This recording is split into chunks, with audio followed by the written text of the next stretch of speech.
Brambleton. Let's start.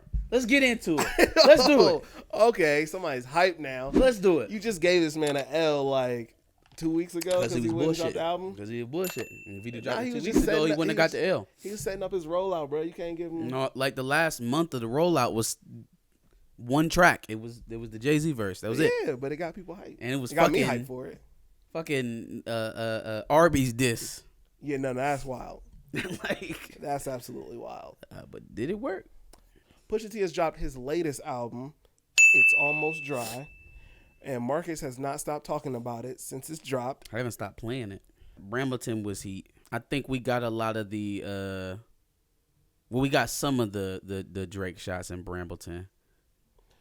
So what I've also seen is that the shots were actually directed at his former manager. Ah, okay. Jeezy or Geezy Gonzalez. This is development that I didn't know anything about. He was Do on tell. DJ Vlad. He did an interview with DJ Vlad, and it was basically talking Oh, the about a lot of Vlad shit. interview thing was about him. I thought that was about Jay Prince. Homeboy did a Vlad interview saying that like everything the clips talk about, that was all my life. Who, his manager said that? Mm-hmm. Former manager. Ah. Pusha T snitches about me. Yeah, the fact that you took it to Vlad kind of makes me skeptical. Well, they had also fallen out before that too. Yeah, that makes me skeptical. Well, I mean, people fall out, and then everybody wants to start telling the truth. So, you know, it kind of reminds me of what's going on with Slaughterhouse a little bit. Yeah, low key, because it's like everybody got a version of what was said, what's going on, but now everybody also emotional and it's feelings involved. Y'all salty at each other now, so y'all just saying shit. Yeah, I know y'all just saying shit. I don't know, bro. I thought that shit was about Jay Prince, so I thank you for clearing that shit up. For sure. I'ma still picture it being about Jay Prince up here. Yikes! Let the smoker shine in Coupes.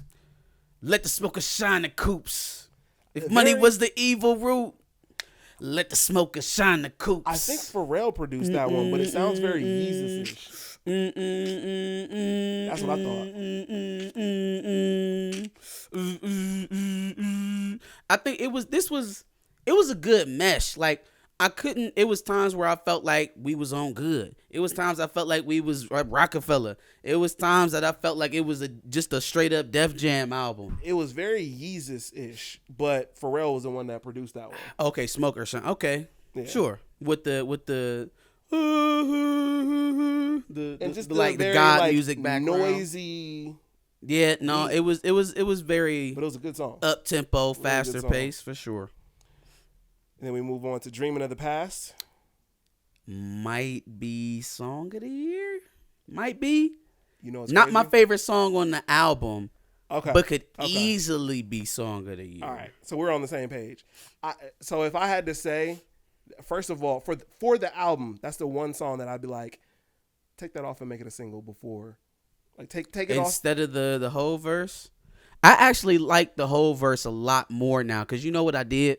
He put that shit out and I'm like, fuck you, I want the album. So I stopped. I didn't really listen to it. I listened to it one time, and so then I start playing it back with the album like in sequence, and I'm like, you know. First of all, his first line on most of these tracks are fucking haymakers. Yeah. Knockouts. Yep. It's so exciting. Summertime, Winterfell. I'm the Night King. Like, man, just a lot of heat on this album. But that Dreamin' of the Past is very marketable. It's very commercial.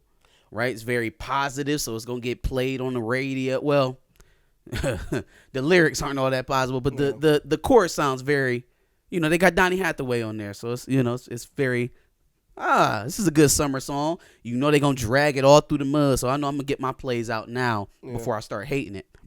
But that song pushing this album, that's gonna do some different things than what we expected this album to do numbers wise, because he's got a good lead record in Dreamin' of the Past. The album is streaming crazy. It's straight up better than Donda or Certified Lover Boy. Yep. even with all of the budgets that them albums got, all the time, the lead up, the rollout, the concerts, the this, the drama, the blah, blah, blah, blah, blah, the shots going back and forth. Mm-hmm. So now that you're explaining some of these tracks to me, it was even less back and forth than even what I thought it was. Yep. To see a homeboy up there, Canada Dry. I think the song is a good song. I just don't think it fits with the tone of the album. Oh, I think it does. The rest of the album is kind of darker in tone. And I just Dreamin' of the Past kind of sounds like rock and roll. It kind of sounds like. But even those songs kind of had Open Air. Like all the songs. Well, no, Open Air sounds like Call My Bluff, which is my favorite on the album. Call My Bluff was a really good one. 1-800 Call My Bluff. Neck and Wrist, we already talked about that. Just So You Remember is probably one of my favorites too. Like an Amazon truck. It's just getting into what he does best. Which one? Just So You Remember. It's just him. Just So I Remember was dope. We already know how we felt Diet about Coke was a good bar song. Rock and Roll was dope. Rock and Roll. Why is Cudi and Kanye not making any more music over Pete fucking Davidson? That's a Cudi problem, fam.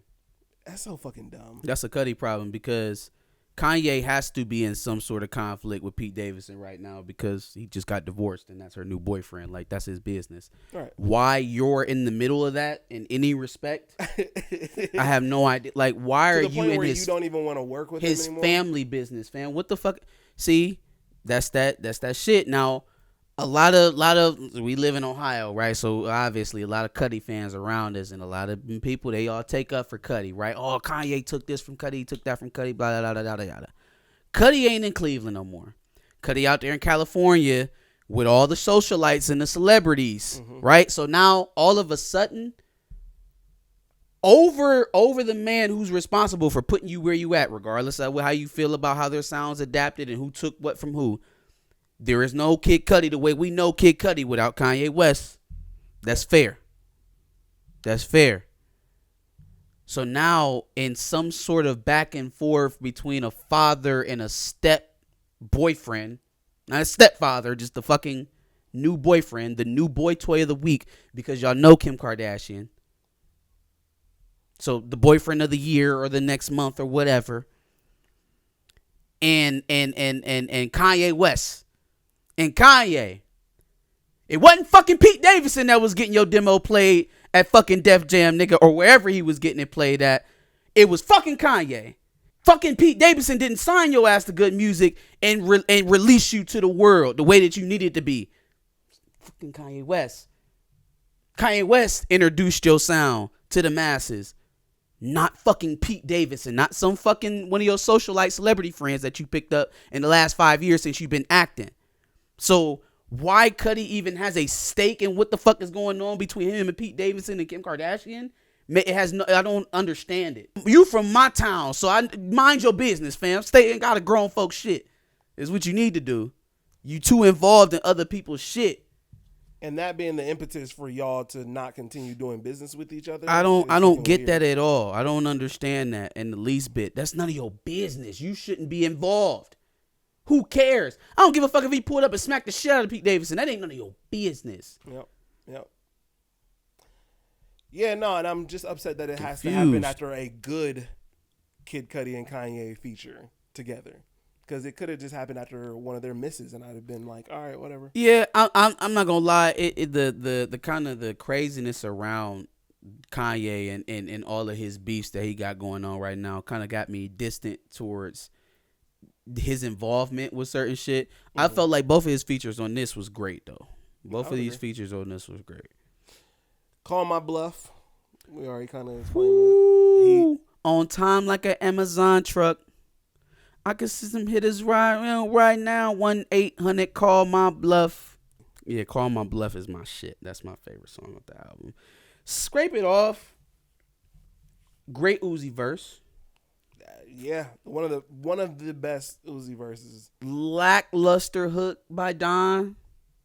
I expect better. I liked it. I expect better. I mean, I don't know how much room or birth he actually got to create in the hook, but I would have liked to seen a little bit more. That was very Weekend Tory Lanez-ish to me. Trying to tell you, he's going to get in that bag. I don't want him to.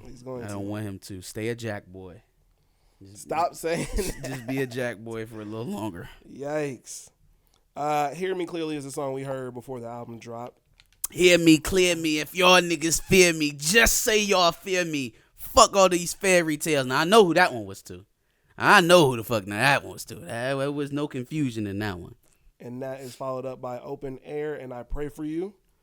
Open Air is like Call My Bluff Part 2 to me. Okay. But it's definitely dope. I you know what? I had to listen to the final song a couple times just so I could take everything in because he didn't break for a lot of times in that song. So like it was kind of hard to get everything in that he was saying. Yeah. But that was a pretty good send off. That was a pretty good closeout. I thought it was interesting that, that was obviously him and his brother on the track as the clips. Yep. But he's listed as Malice again on the track listing, but I thought he changed his name to No Malice because he's heavily religious now. I don't know. I thought that was interesting. Here's the real question. This or Daytona? I need more time. Daytona lasted for me for so long. Like, I still play stuff off of Daytona. I still play If You Know, You Know. I still play hard piano. I don't know how this one is going to breathe. Yeah. You be hype on albums sometimes the first week and then, dies out. Yeah. How am I still playing this after the second week in May? Now, that's going to be the true test. That's fair. Second week of May, Kendrick will have already dropped. Am I going to forget all about It's Almost Dry?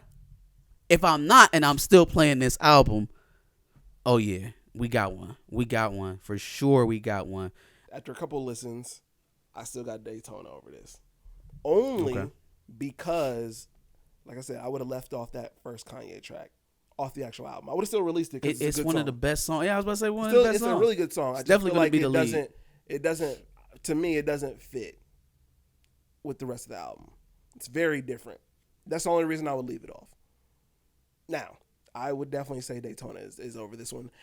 But I feel weird about it because there's 7 tracks on Daytona and there's, 12 tracks here? Yes. You know what?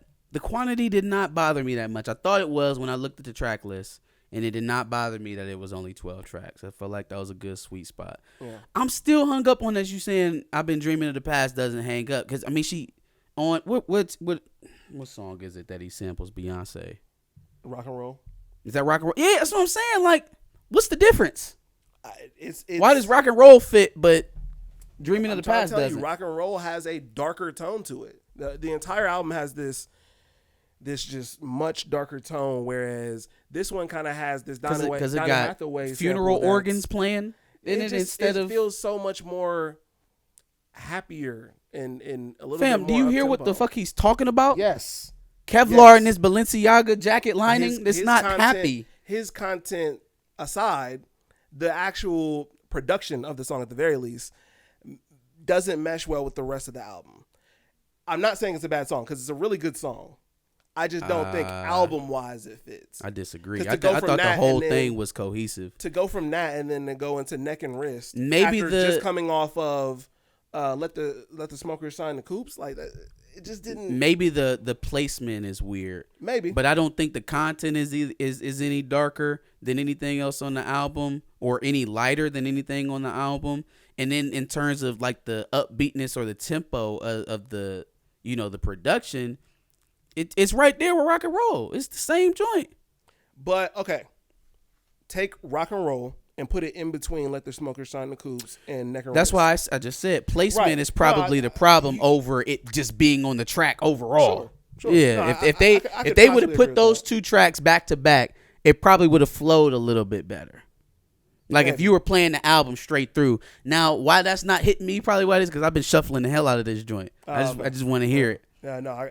My first few listens, I gotta listen to it straight through. How it was. Okay. Yeah. No, I shuffle button after I've heard the whole thing. Yeah, shuffle the joint up.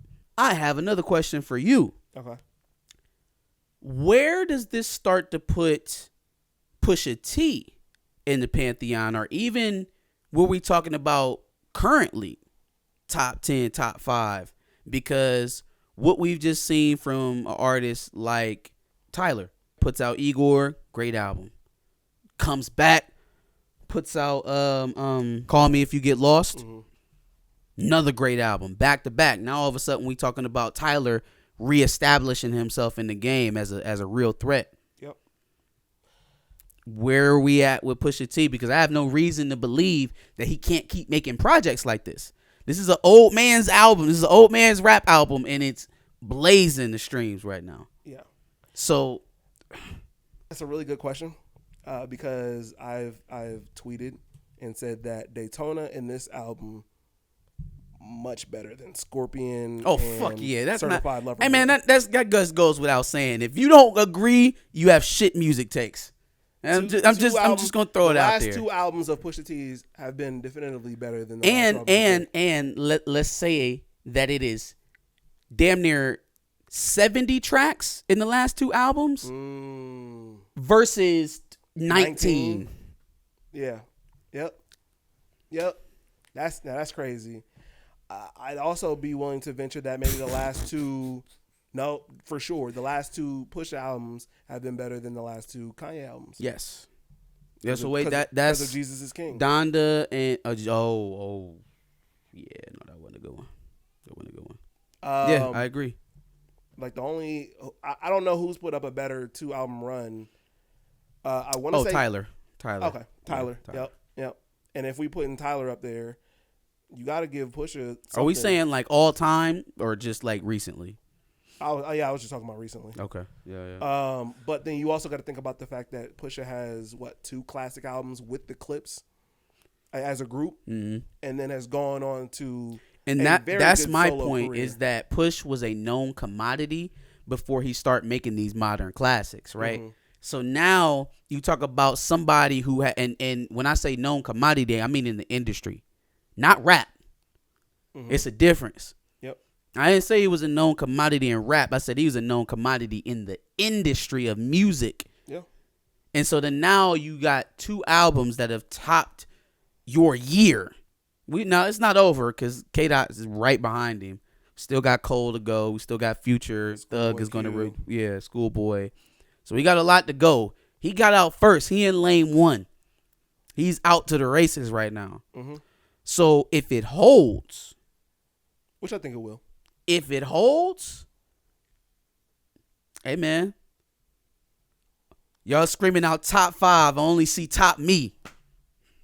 He trying to let y'all niggas know, like, hey, fuck what y'all doing over there. I'm coming.